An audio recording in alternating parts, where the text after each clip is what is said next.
Hmm. Good morning, students. Today we will study a very beautiful poem that is a political style, a political sonnet. England in 1819. The poem is written by P.B. Shelley, whose lifespan is 1792 to 1822. 1822, 1792 to 1822. P.B. Shelley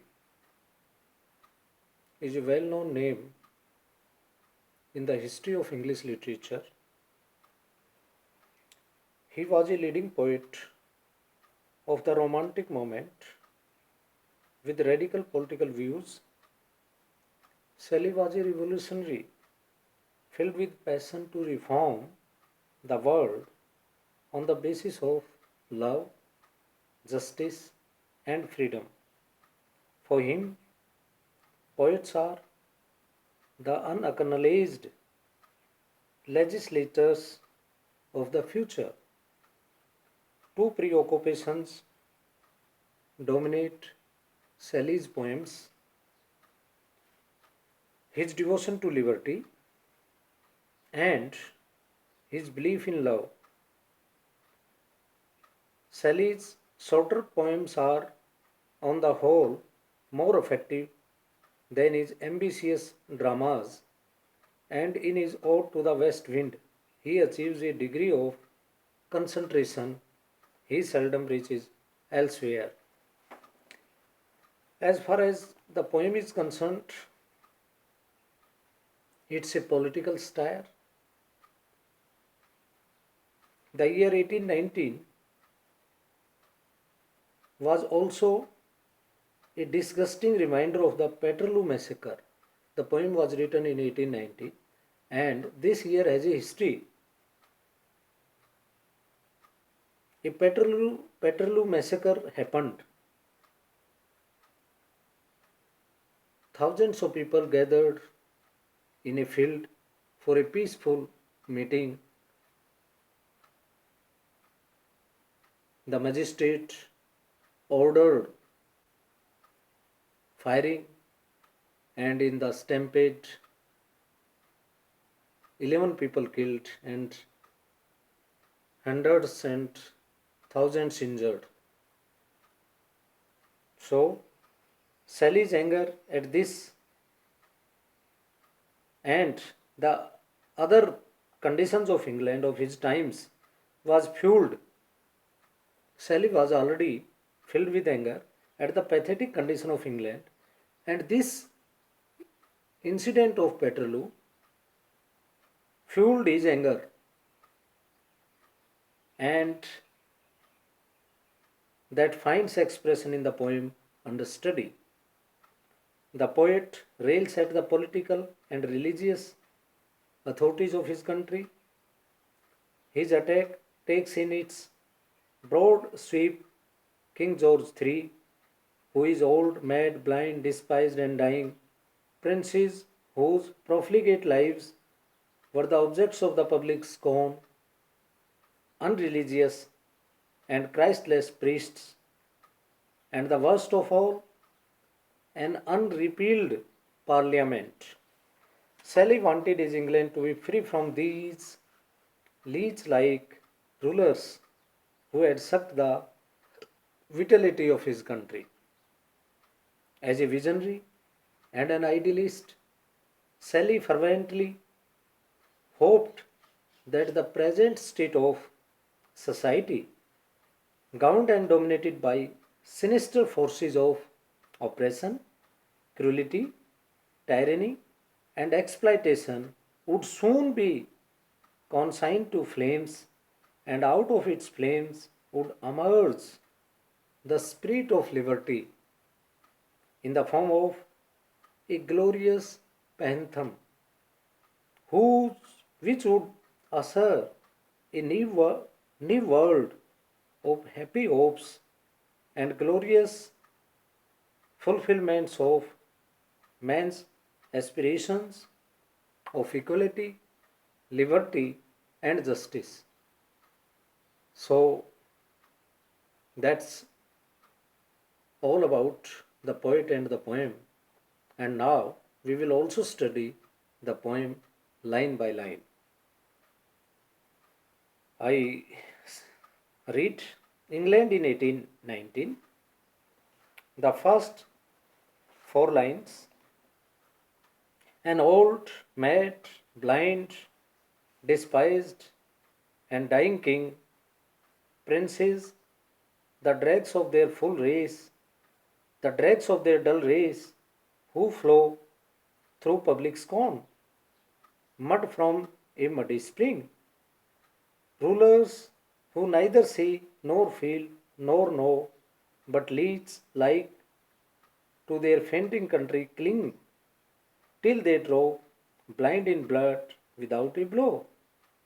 A people starved and stabbed in the untilled field, an army which liberticide and prey makes as a two-edged sword to all who wield,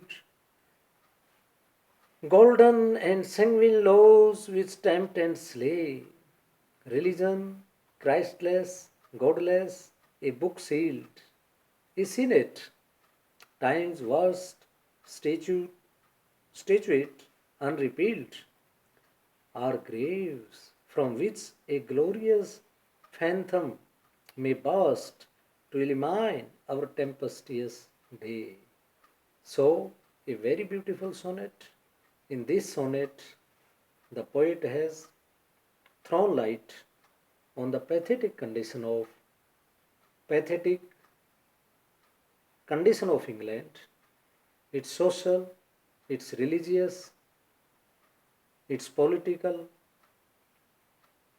state has been very pathetically described here. The poet has beautifully highlight on the political conditions, on the ruler, on the princes, and also on the senate, the legislature, the church, the religion, the army. On all these burning issues, the poet has highlight, highlighted and presented the true state of England's situation in 1819.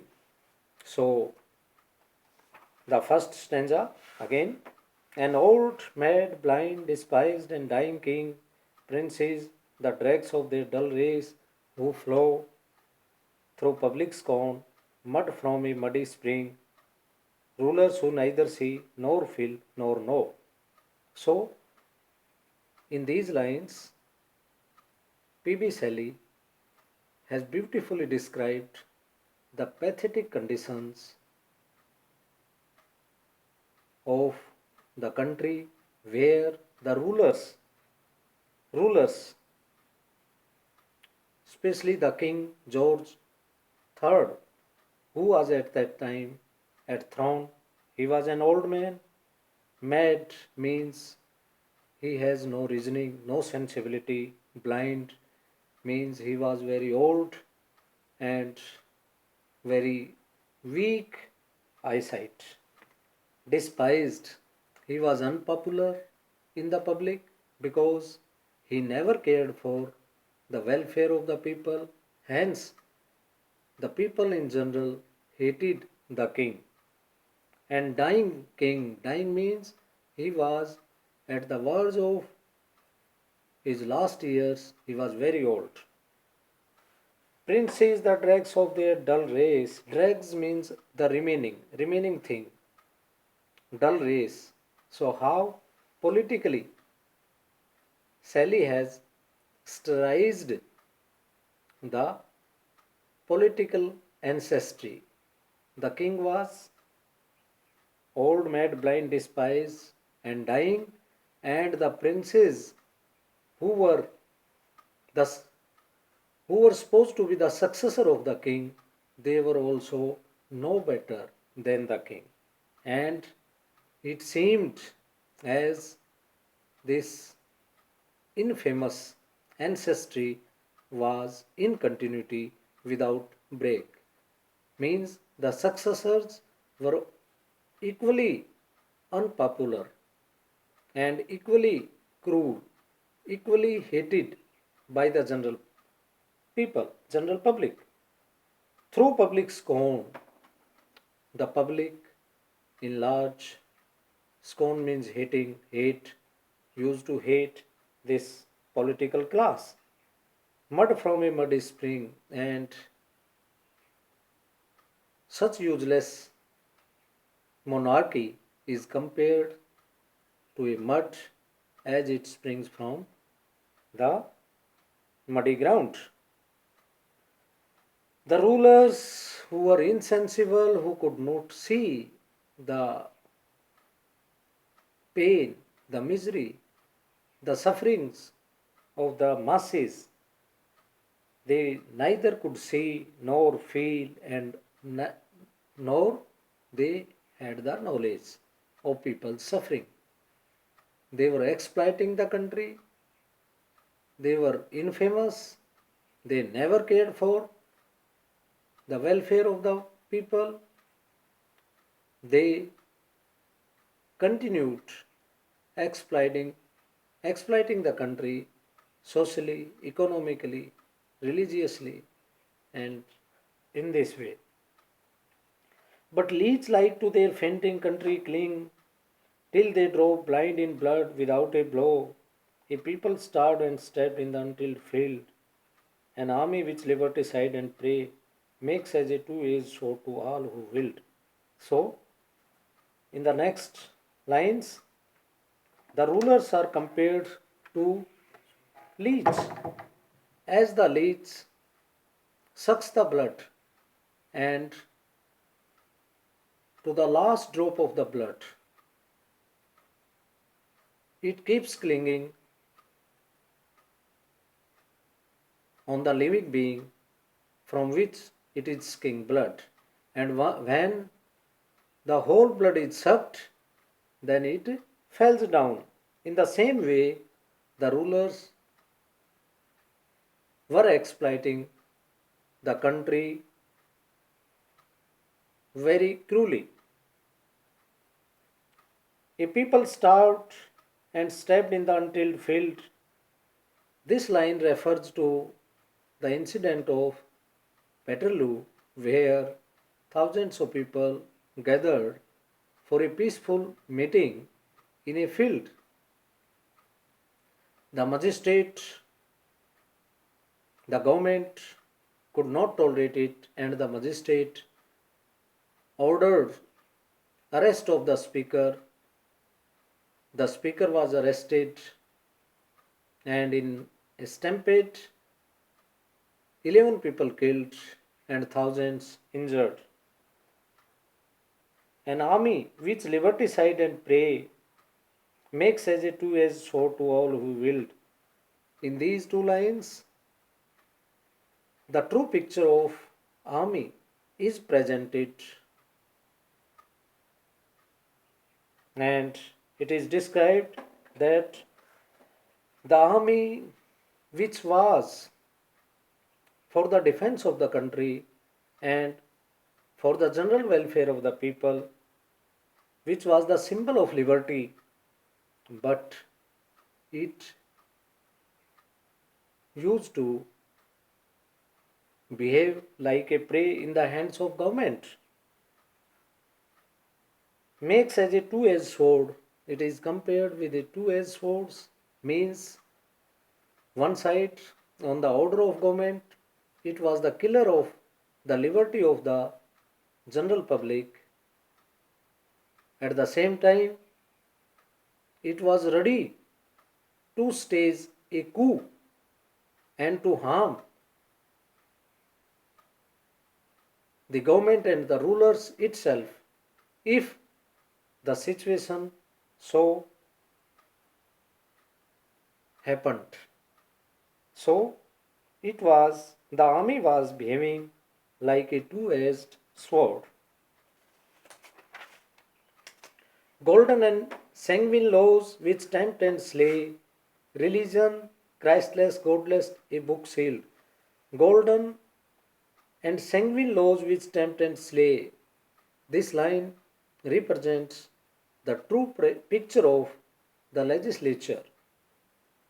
The laws in the parliament were passed against the welfare of the people. Outwardly, the laws used to be tempting, fascinating, popular, but in spirit, they were against the welfare of the general people. So, very beautiful words, Shelley has described golden and sanguine laws.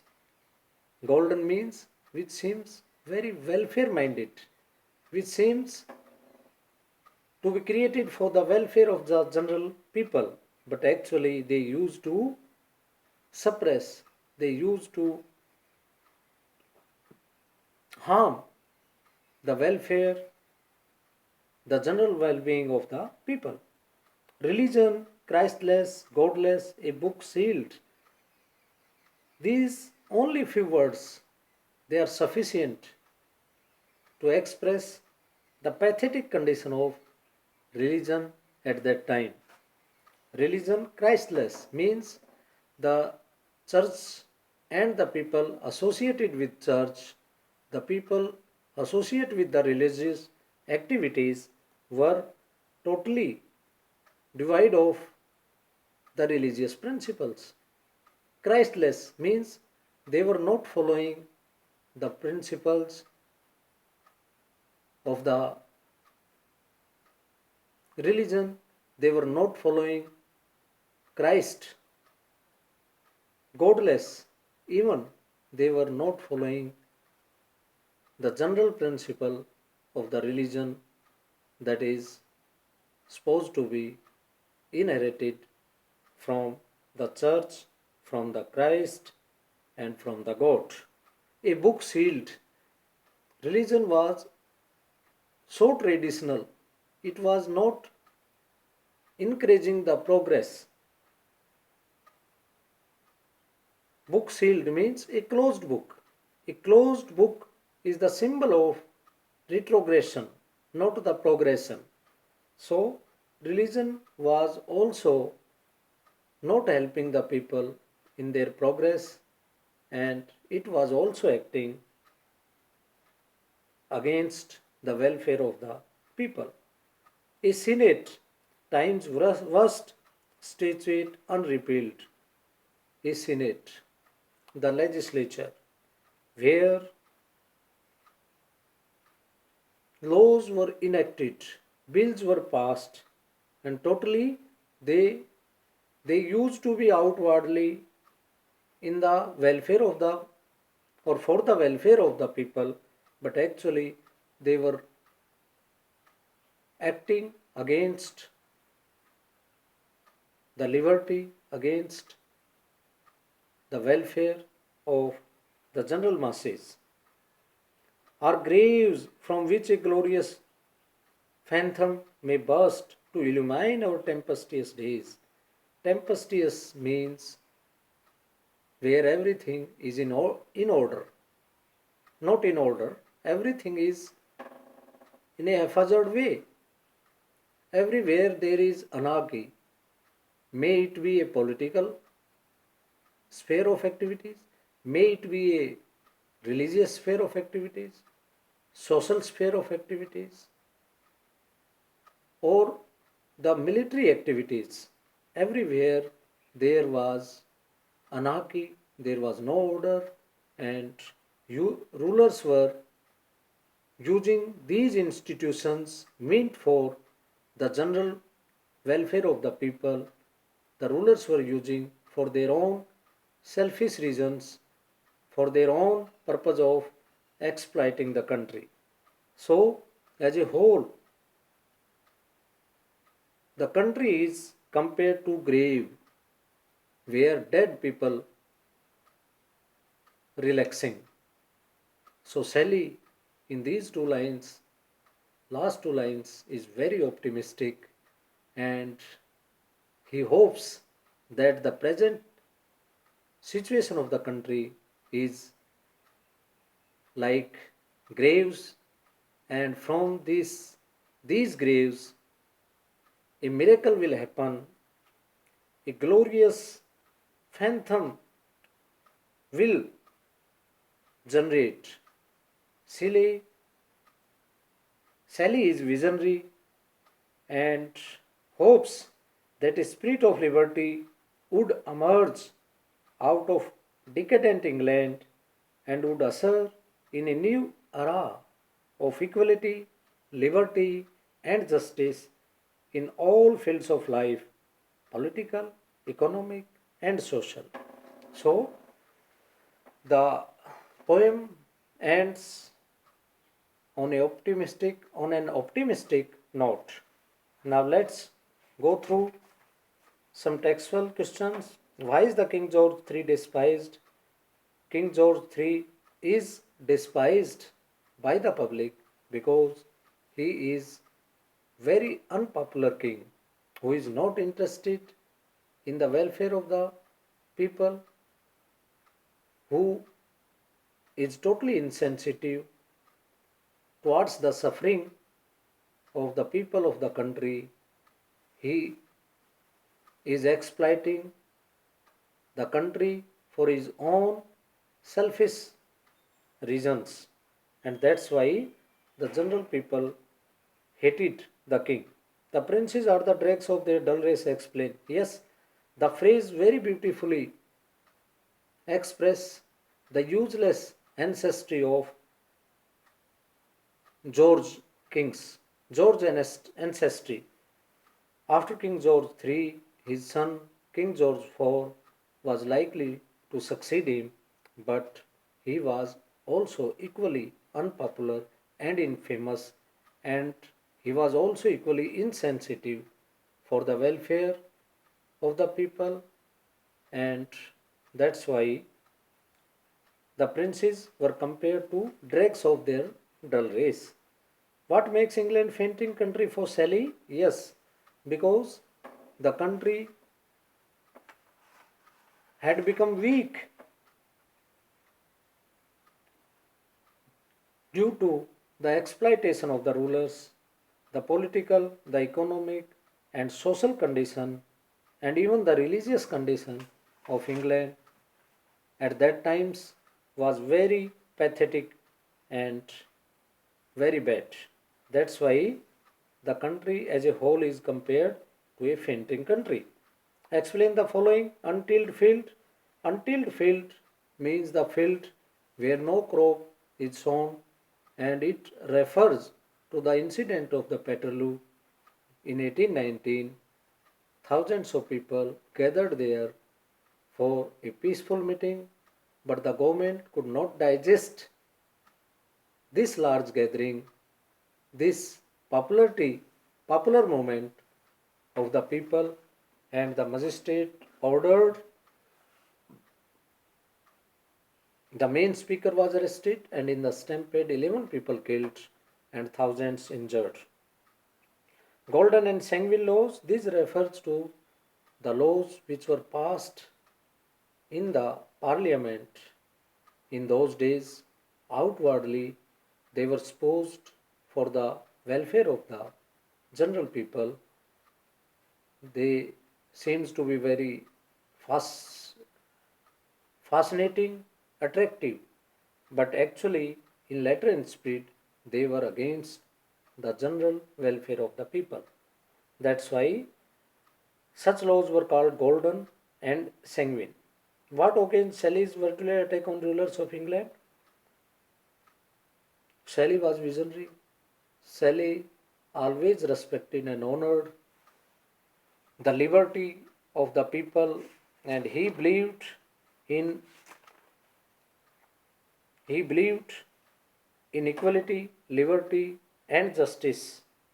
And also, he was a revolutionary, and He believed in love, justice, and freedom. But the condition of the country at that time was very bad. The rulers were exploiting the country. The Senate was passing the laws against the people. The army had become an instrument in the hands of the rulers to kill liberty of the people, and the church was also godless and Christless. So he was very angry at such a pathetic condition of England, and the Waterloo incident fueled it, and he was compelled to launch a vitriolic attack through this political style.